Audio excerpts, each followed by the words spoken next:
is supplementary. Prime Minister. Mr. Speaker, I'm sure members of the House will want to join me in offering our condolences to the family and friends of our former colleague Brian Binley, who died over Christmas and who was an irrepressible member, Mr. Speaker, of this House.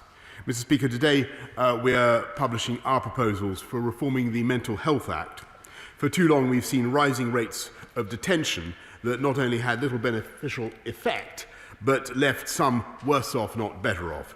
That's why we're making sure the Act works better for some of the most vulnerable in our society and gives them more of a legal right in deciding what treatment works best for them. And my right honourable friend, the Health Secretary, will update the House shortly. Mr. Speaker, this morning I had meetings with ministerial colleagues and others, and in addition to my duties in this House, I shall have further such meetings later today. We now head to South West Devon with Sir Gurry Street. Sir Gurry.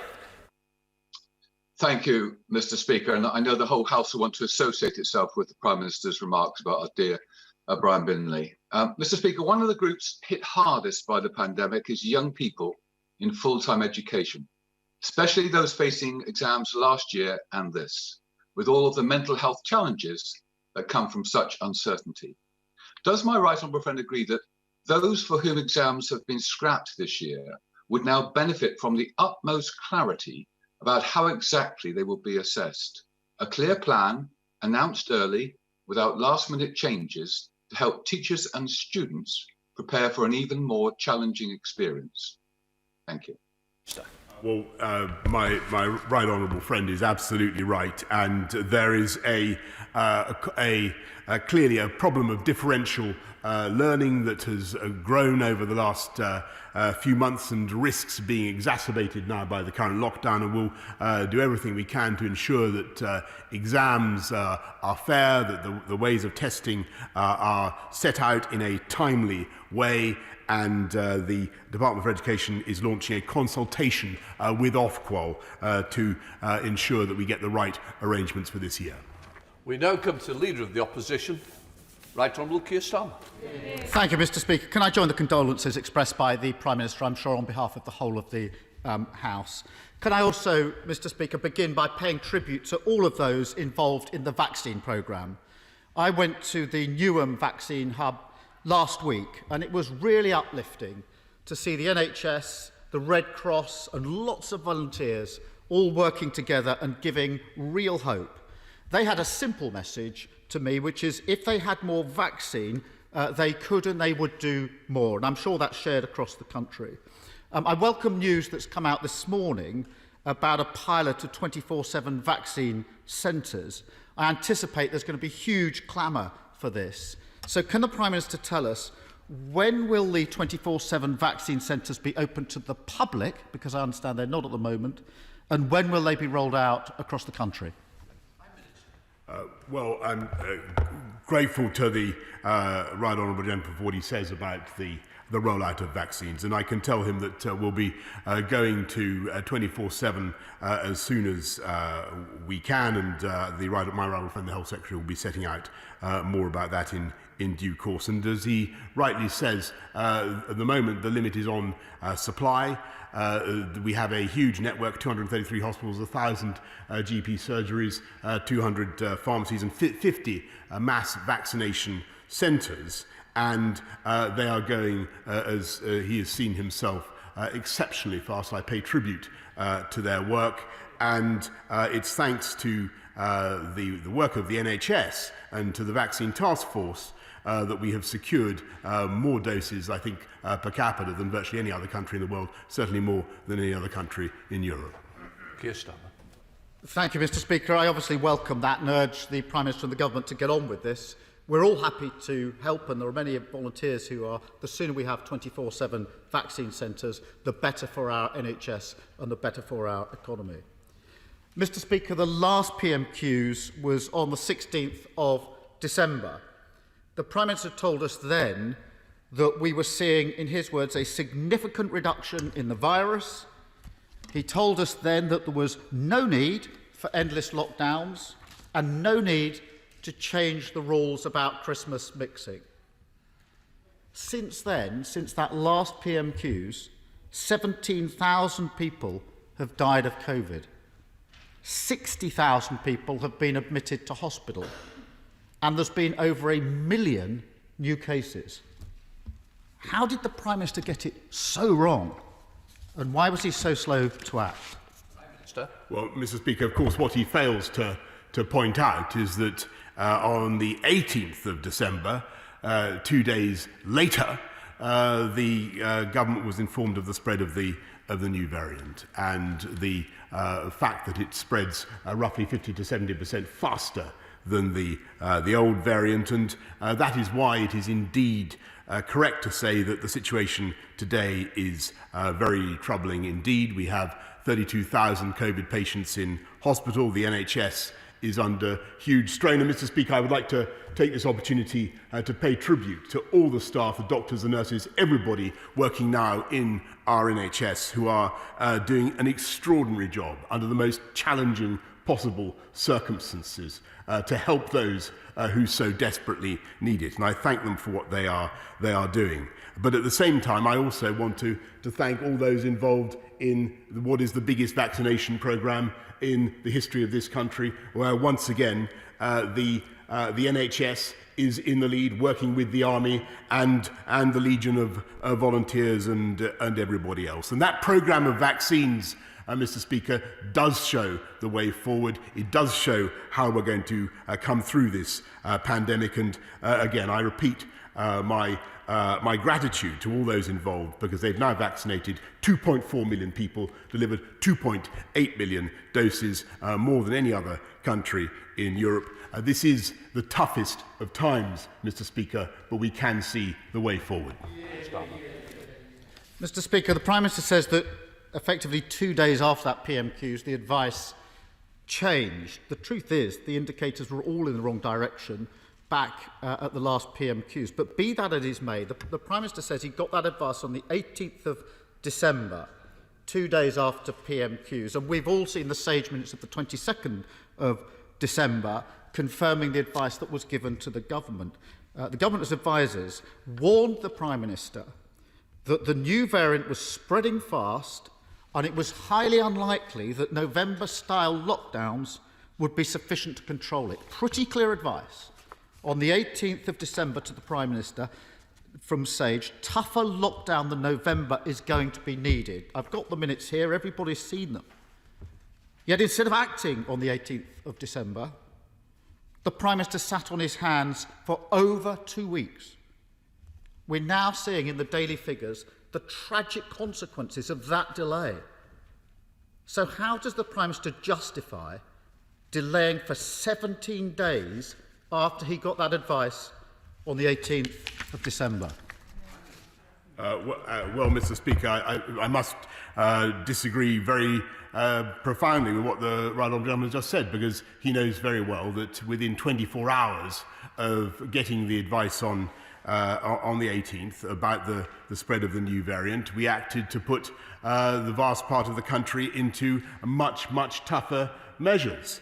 And indeed, they have, what we are now seeing, and it's very, very important to stress that these are early days, we are now seeing the beginnings of some signs that is starting to have an effect in many parts of the country, but by no means everywhere. And it is early days, Mr. Speaker, and people must keep their discipline, keep enforcing the rules, and work together, as I've said, to roll out that vaccine programme. But, Mr. Speaker, I do recall that on the day that we went into a national lockdown, and sadly we were obliged to shut the schools, even on that day, the Labour Party was advocating keeping schools open for understandable reasons, Mr. Speaker, because we all want to keep schools open, but I think it a bit much to be attacked for taking tougher measures to put this country into the protective measures it needed when the Labour Party were themselves calling then to keep schools open. Mr. Speaker, just for the record, I wrote to the Prime Minister on the 22nd of December. I hadn't seen the Sage advice at that stage, saying to him, if it indicated there should be a national lockdown, he should do it immediately and he'd have our full support. I'll put that in the public domain so people can just check the record. But, Mr. Speaker, more fundamentally, The Prime Minister says we took measures straight away, we put people into different tiers. The advice was a November-style lockdown is not enough. How on earth was putting people into a different tiered system an answer to the advice that was given? And isn't this the situation that every time there's a big decision to take, the Prime Minister gets there late? The next big decision is obvious. The current restrictions are not strong enough to control the virus. Stronger restrictions are needed. And it's no point members opposite shaking their heads. In a week or two, the Prime Minister is likely to be asking members to vote for this. So can the Prime Minister tell us, when infection rates are much higher than last March, when hospital admissions are much higher than last March, when death rates are much higher than last March, why on earth are restrictions weaker than last March? Mr. Speaker, we keep things under constant review, and we will continue to do so. And certainly, if there is any need to toughen up restrictions, which I don't rule out, Mr. Speaker, we will of course come to this House. But perhaps, as is so often the case, the right honourable gentleman didn't listen to my earlier answer.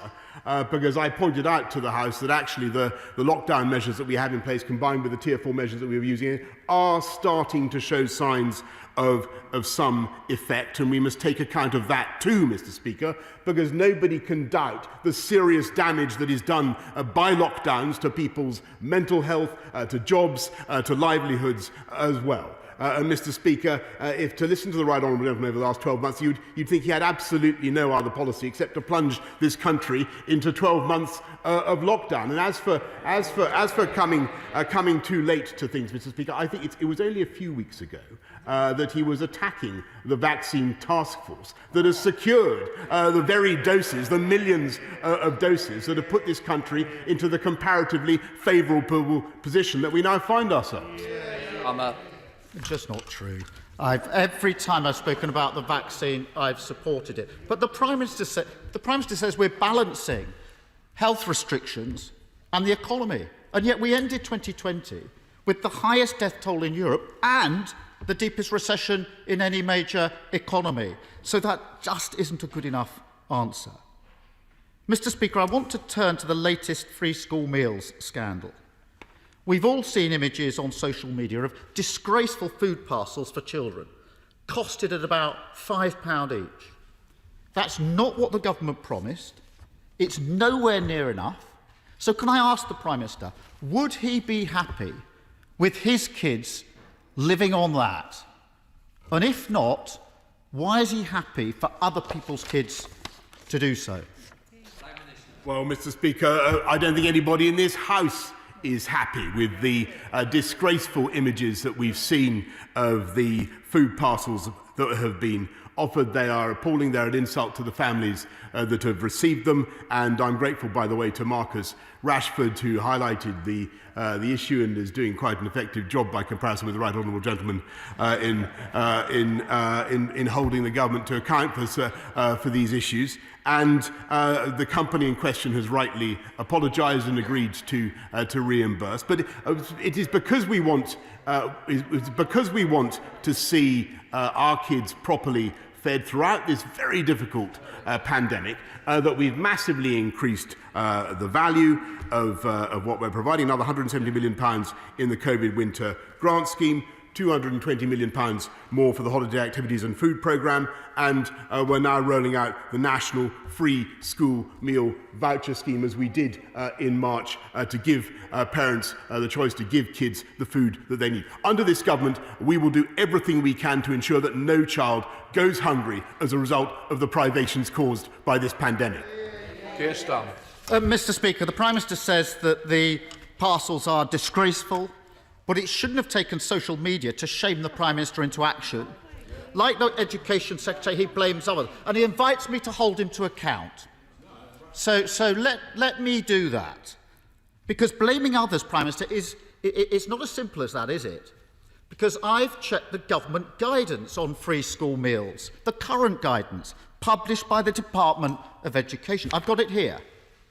It sets out example parcel for one child for 5 days. Department of Education, Prime Minister, you want to be held to account. 1 loaf of bread, 2 baked potatoes, block of cheese, baked beans, 3 individual yoghurts. Sound familiar? That's the images, Prime Minister, you just called disgraceful. The only difference I can see in this list and what the Prime Minister has described as disgraceful is a tin of sweet corn, a packet of ham and a bottle of milk. So he blames others. But this is on his watch. The truth is, families come last under this government, whether it's exams, free school meals or childcare. Will the Prime Minister undertake, he wants to be held to account, to take down this guidance by the close of play today and ensure that all of our children can get a decent meal during the pandemic?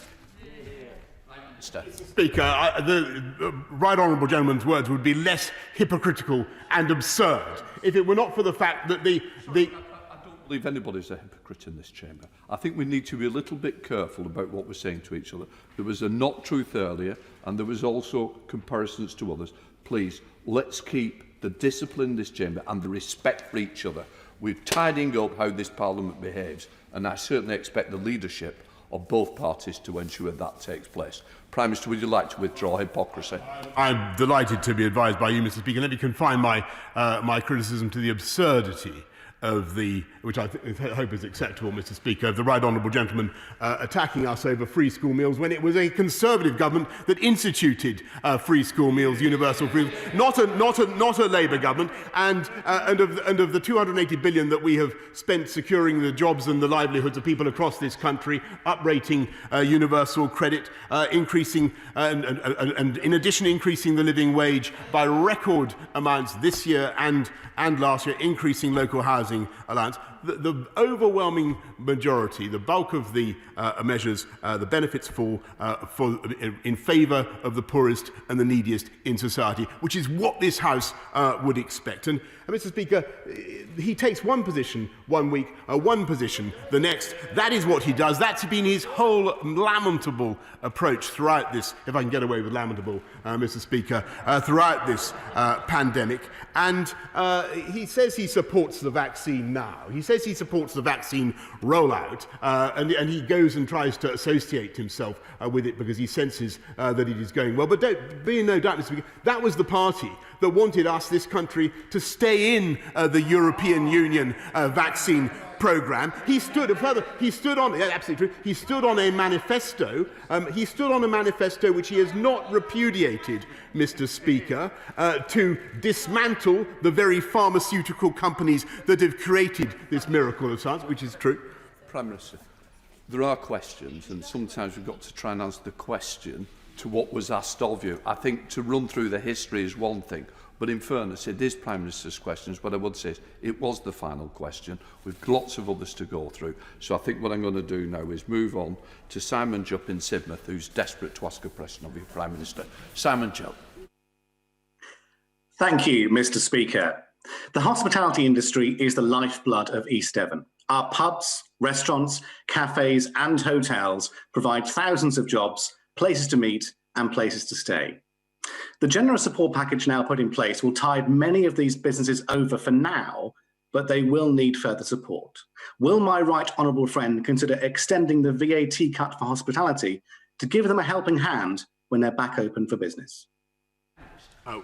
Well, I'm grateful to my honourable friend, and I know that my right honourable friend, the Chancellor, has done everything he can to help businesses throughout this pandemic, and that's why he's extended the grants, and that's why we've got the cuts for both for VAT and for business rates, and we will do everything we can to help as we go forward. But the best thing would, of course, be to ensure that we roll out this vaccine programme and bounce back as fast as possible. Any further announcements my right honourable friend makes will be well ahead of the well ahead of the 31st of March, by which we intend to have a budget. Let's head up to Scotland to the leader of the SNP with Ian Blackford. Ian Blackford. Thank you, Mr. Speaker. My constituent in Lochaber, a producer and exporter of shellfish, is experiencing his worst nightmare. After loading a lorry of fresh local seafood on Monday, as he's done for 35 years, his driver faced bureaucracy and delays. Brexit red tape now means that £40,000 of his fresh, high-quality produce is lost, unable to be sold. Mr. Speaker, that 40,000 produce is income for over 100 local families in many remote and fragile communities. Can the Prime Minister tell my constituent, where is the sea of opportunity that he and his Scottish Tories promised? Prime Minister. Well, Mr. Speaker, we're putting £100 million into supporting the fishing industry in Scotland and across the whole of the UK. And it is the policy of the Scottish Nationalist Party not just to break up the United Kingdom under their harebrained scheme, but also to take Scotland back into the EU and hand back control of Scottish fisheries to Brussels, thereby throwing away all those opportunities in a way that I think the right honourable gentleman himself opposite would say was totally absurd. And I'm amazed that he continues on this track. Turning to Ian Blackford. Ian Blackford. I'm amazed that the Prime Minister continues to traduce the name of the Scottish National Party. He's been told before and he really should get it right. And frankly, that answer was an insult to all fishermen that are facing loss today. The reality is, Mr. Speaker, that a third of the Scottish fishing fleet is tied up in harbour. Some boats are landing in Denmark rather than Scotland to avoid Brexit bureaucracy. Scottish seafood exporters are losing upwards of £1 million in sales a day. Seafood Scotland says all the extra red tape is an almost impossible task. It's even forced ferry operators to pause load deliveries to the continent. Mr. Speaker, the European Union have put in place a £5 billion fund to support businesses with the cost of Brexit. Last night, it was revealed that Ireland is receiving £1 billion of it. Can the Prime Minister tell Scottish business when they will be getting the same level of support, and where's the compensation for my constituent that's losing £40,000 today? Mr. Speaker, he continually advocates the breakup of the union with the United Kingdom, and he continually advocates going back into the European Union, even though that would be immensely destructive to the Scottish, immensely destructive to the Scottish economy, to jobs, to livelihoods, to pensions, to the currency. And as far as I understand it, they're already spending money in Scotland on IndyRef 2, what they call IndyRef 2, when they should be getting on, Scottish nationalists should be getting on with fighting the pandemic. That, I think, is what the people of Scotland want to see. And he might pay tribute, by the way, to the merits of the United Kingdom in rolling out a vaccine across the whole of the country. And I'm told, by the way, Mr. Speaker, that they can't even bring themselves to say the Oxford AstraZeneca vaccine. Perhaps he could just say that he likes the Oxford AstraZeneca vaccine. Well, let us move to Yorkshire instead with Julian Sturdy. Julian Sturdy. Thank you, Mr. Speaker. With the vaccination programme making very encouraging progress, can the Prime Minister reaffirm that lifting restrictions to return to normal as soon as it is safe is an overriding national priority? And can I invite him to consider drawing a line in the sand in terms of vaccination of sufficient numbers of the priority group, the reaching of which will trigger a phased relaxation of controls as immunity widens? Minister. Yes, Mr. Speaker, I can confirm that we're going to go down the top four priority groups who account for 88%, sadly, of COVID deaths. The target is, as he knows, by the 15th of February, there will then be an opportunity to look very carefully at the measures that we have in place, and we'll try to reverse the restrictions as soon as we reasonably can in a way that doesn't involve overwhelming the NHS. Let's head to Northern Ireland with Sir Geoffrey Donaldson. Sir Geoffrey. The Prime Minister promised us that Northern Ireland would continue to have unfettered access to the UK internal market. And yet in my constituency, consumers are facing empty supermarket shelves. They can't get parcels delivered from Great Britain. Small businesses can't bring spare parts and raw materials into Northern Ireland from Great Britain. Steel importers are facing tariffs, and we have many other problems, all caused by the Northern Ireland Protocol. So what I and the people of Northern Ireland need to know from the Prime Minister, as leader of the United Kingdom, is what his government is going to do to address this. if he will consider invoking Article 16 of the Northern Ireland Protocol to resolve these issues, because the Trader Support Service is welcome, but it isn't the solution alone. We need direct government intervention to deal with this now.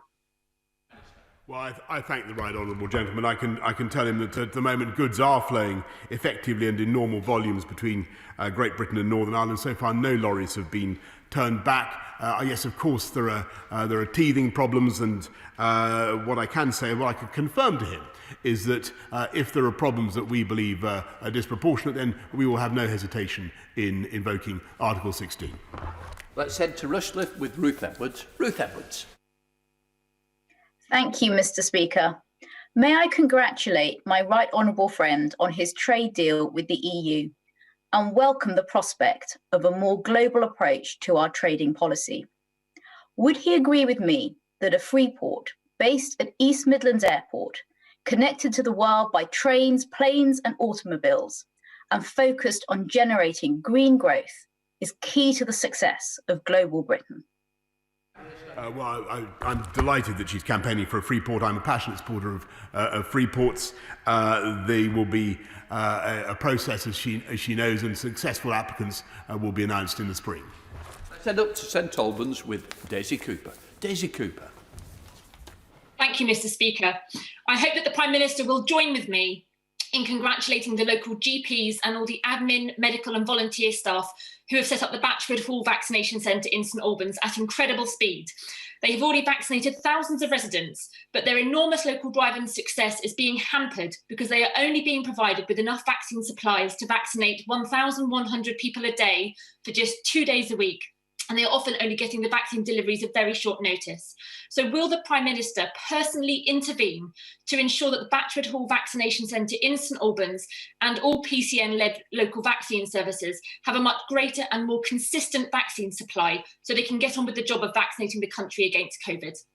Well, I certainly thank the GP Vaccination Centre in St Albans for what they're doing and for their wonderful work, and it's thanks to, as I say, to primary care networks across the country that we've done 2.8 million vaccines, 2.4 million people, and the constraint is not the distribution network, it is the supply. But don't forget that we have a bigger supply than most other European, all other European countries. Indeed, we've virtually done as many vaccines as all other European countries put together, and we will be ramping up that supply in the days and weeks ahead. Thank you, Mr. Speaker. Will the Prime Minister join me in thanking Shropshire's defence engineers, both in the public sector and the private sector, currently working on the Warrior and Boxer military vehicle programmes, doing a great job. But as the government considers making a decision on the Challenger 2 life extension programme, will you bear in mind that excellent workforce in Shropshire that have had such a history and a modern day practice of delivering UK defence? Of course, Mr. Speaker, I'm familiar with the superb workforce in Shropshire to which he refers, and of course there is a competition currently going on, negotiations going on with the modernisation that he speaks of. As he knows, we've made the biggest investment in our defences since the Cold War with the recent spending review, but it would not be right for me to comment on these negotiations at this stage. Let's head to Hornsey Green with Catherine West. Catherine West. Thank you, Mr. Speaker. Prime Minister, widening inequalities are tearing communities apart, and COVID's made things much, much worse. In Hornsey and Wood Green, we have a 182% increase in joblessness. Today, will the Prime Minister pledge to reverse the planned £1,000 per annum cut to universal credit to provide a certain future to all of those increasing numbers of people who use universal credit as a lifeline? Well, Mr. Speaker, not only have we uprated universal credit by £1,000, but as I've said, extended increase the local housing allowance, increase the living wage, many other benefits. We will keep all of this under constant review. But I may say that I know that she speaks for the Labour front bench. The current Labour policy, as far as I understand it, is to abolish universal credit. And I think many people in receipt of universal credit, knowing how important it is, will find that stunning in view of what she's just said. To Brigham Gould with Andrew Percy. Andrew Percy. Thank you, Mr. Speaker. Here in East Yorkshire and North Lincolnshire, in the Humber, we have some of the highest flood risk in the country, and we're still waiting for the report into the flooding on the River Aire at East Carrick and Snaith, just up the road from me here, which took part 10 months ago. I welcome the doubling of flood defence funding. It is most welcome in an area particularly such as mine, but we often come up against the challenges of bureaucracy and sometimes the Treasury funding rules. So can I ask the Prime Minister to look at what more can be done to reduce the red tape in bringing schemes forward, and what we can do to, whilst I appreciate the need for national agencies, also utilise local flood councils or drainage boards by providing them with direct cash, as well as to the Environment Agency, to bring forward projects that will protect homes and people. Prime Minister. Yes. Well, my honourable friend makes a really excellent point about the need to improve flood defences, and that's why we're investing £2.6 billion in 1,000 flood defences in England in the next few years, in the next 6 years. And the Humber Estuary, the area that he represents so well, is one of 4 areas which will benefit from trials into long-term ways of making all our country more resistant to flooding. Let's head to Kevin Brennan in Cardiff. Kevin Brennan. Thank you, Mr. Speaker. There's real disappointment that a reciprocal work permit-free deal for touring musicians and performers has not been agreed with the EU. No one's interested in a blame game. It's clearly fixable and in Britain's economic and cultural interest to do so quickly, but it needs leadership from the top. So will the Prime Minister meet on this virtually with a small group of MPs, including the Conservative chair of the Culture Select Committee? We're all singing from the same song sheet. Will he please say yes to the meeting? I will, of course, ensure that there is a proper meeting with the honourable gentleman and his colleagues on this subject, which is extremely important. And I know that our friends in the EU will be wanting to go further to improve things for both, not just for musicians, but for business travellers of all kinds, because there is a mutual benefit. Mr. Speaker, for the first time in my lifetime, we are now a fully sovereign and independent nation. So I'd like to thank the Prime Minister on behalf of the people of Redcar and Cleveland for getting Brexit done. As the member for Rushcliffe pointed out, one of the key benefits of Brexit is our ability to create 10 new free ports. And in Teesside, we have the largest brownfield development site in Europe, the deepest port on the East Coast, a fantastic Tees Valley Met in Ben Houchin, and a plan to create 15,000 jobs over the next 20 years. So does he agree with me that the best place for our first post-Brexit free port is Teesside? There's been a bit of a theme to these interventions from my brilliant Freeport campaigners behind me. They're absolutely right. I don't know, we don't hear about it from the party opposite. But Mr. Hydrogen, as I think my honourable friend is now known, makes an excellent point. As I said earlier on, the bidding process is underway, and it would be wrong of me to comment any further. Let's head up to Kingston upon Hull with Carl Turner. Carl Turner. Thank you, Mr. Speaker. I want to join my right honourable and learned friend, the Leader of the Opposition, in paying tribute to those involved in the vaccine rollout. But, Mr. Speaker, the Yorkshire Post highlighted this week that many of the country's 11,000 community pharmacies stand ready, willing and able to deliver desperately needed COVID vaccines. Yet his government have seemingly shunned an army of fully trained, experienced and registered technicians.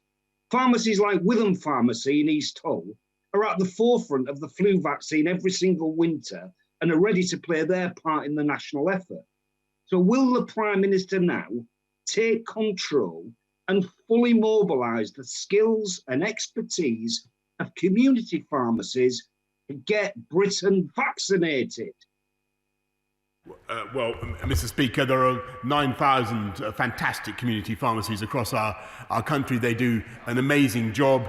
What we want to ensure is that we get doses to the places where they're going to be distributed most effectively, the fastest, and I'm sure the Honourable Gentleman wouldn't want to see doses distributed to places, many places where they might not all be used in the course of the day. We need at this stage to avoid any wastage at all, and that's why we're concentrating, as I say, Mr. Speaker, on the 233 hospitals, 50 mass vaccination sites, 200 pharmacies already, Mr. Speaker, and we will ramp that up, and it will be particularly important as we come into the phases when we need to reach people who are harder to reach in local communities, and there local pharmacies will, as he rightly says, play a vital role.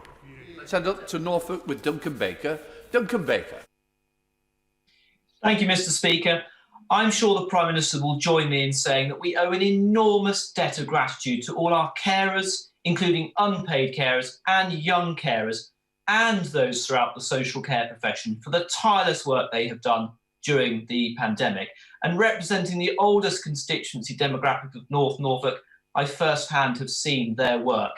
Yet these professionals often feel forgotten about. This needs to change. Will the Prime Minister commit to a 10-year plan for social care to match the one for the NHS as the foundation to start reforming social care in this country? My honourable friend is absolutely right to highlight the extraordinary work that's done by carers, social care workers up and down the country. They have got us through this pandemic. We must continue to look after them in any way that we can, and we must commit, as we have done, to reforming the sector, giving people the certainty that they need, and we will be bringing forward proposals later this year. Let's head up to Scotland with Gavin Newlands. Gavin Newlands. Thank you very much, Mr. Speaker. On Monday, thousands of British gas workers finished striking in protest at the threat of being fired and rehired on reduced terms and conditions. Of course, it was British Airways' shameful fire and rehire actions which prompted the Prime Minister to say he was looking at what he could do. He's also called for employers to display fairness and respect, but clearly that hasn't and isn't happening, and he must now step up. I have a bill with cross-party support which would outlaw the practice. So will he meet with me to discuss how we can provide more protection for all our workers? Well, thank you, Mr. Speaker. And we, as he says, we believe that using threats of firing and rehiring is unacceptable as a negotiating tactic, and there are laws in place to ensure that contractual conditions can't discriminate against people on grounds of race or sex or disability. But I'll take up his point by saying that the Department for Business is working with ACAS, businesses and employee representatives to discuss what more we can do. Thank you, Mr. Speaker. Jay Fathers died in hospital having been stabbed in the early hours of New Year's Day. Last week, the killers of Dom Ansar and Ben Gillam Rice were sentenced to life imprisonment. Knife crime is destroying lives in Milton Keynes, across the Thames Valley, across the UK, even during the pandemic. Can my right honourable friend outline what support the government is giving to provide police forces with the tools they need to make our streets safer? Thank you, Mr. Speaker. Well, first of all, we're introducing knife crime prevention orders that are placing curbs on and limits to deter young people from going equipped and getting involved in knife crime.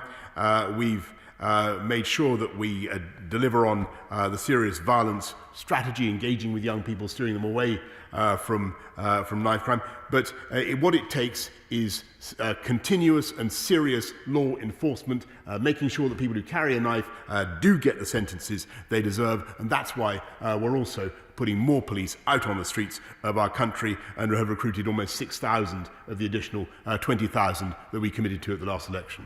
Let's head to Cardiff with Anna McMorran. Anna McMorran. Thank you, Mr. Speaker. Workers in Cardiff North and across the country are facing continued job insecurity. And as we've heard, shameless fire and rehire tactics, forcing British gas workers to take a stand against this and strike in the most difficult of circumstances. But the director of British Gas responded by boasting that COVID has kept this strike out of the news. Will the Prime Minister condemn these remarks and protect the livelihoods of thousands of workers and their families by finally outlawing fire and rehire?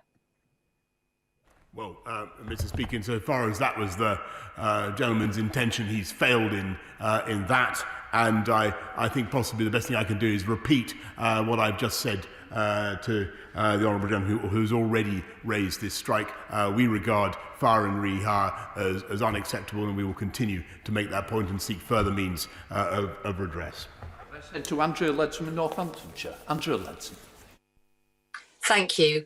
I'm grateful to my right honourable friend for the opportunity to chair an early years healthy development review on behalf of the government. He knows only too well how awful the lockdown has been on new parents and their families, in addition to the existing pressures that new parents find themselves in. So can he assure me that the recommendations of this important review will form a core part of his ambition to build back better and make sure that every baby gets the best start in life? Mr. Speaker, it's many years now since I've been listening to my right honourable friend make these points with the passion and the knowledge that she does. I know that she's right. I look forward very much to her review and to her submitting her findings and to working together with her to achieve the change that we want for early years children. Final question, Andy Slaughter. Thank you, Mr. Speaker. This week I got an email from Eleanor Huff, the Deputy Head of Wendell Park Primary School in my constituency. She says lack of government guidance means her staff will soon be teaching over 100 children in school, 10 times the number in the first lockdown. Now, having a lockdown in name only may suit the Prime Minister. He can feign tackling the virus while tipping the wink to his anti-lockdown backbenchers and bending the rules himself. But as Miss Huff says, her pupils and staff, who like all Hammersmith schools are doing a fantastic job under the most difficult of circumstances, deserve better. Why are they being hung out to dry by the Prime Minister and his Education Secretary? Mr. Speaker, I want to thank very much all the schools in Hammersmith, indeed throughout London and throughout the whole country, who are working so hard to look after vulnerable kids, to look after the children of key workers, and at the moment the percentage in school is about 14%, which is, as you will appreciate, higher than it was back in March. And I think the gist of his question was that schools should be closed. I must altogether. I don't think that is right. I think what the country wants to see is the children of key workers and vulnerable kids getting the education that they need. And I thank very, very much the teachers, all the staff involved for making that possible. In order to allow the safe exit of honourable members participating in this item of business and the safe arrival of those participating in the next, I'm suspending the House for 3 minutes. Order.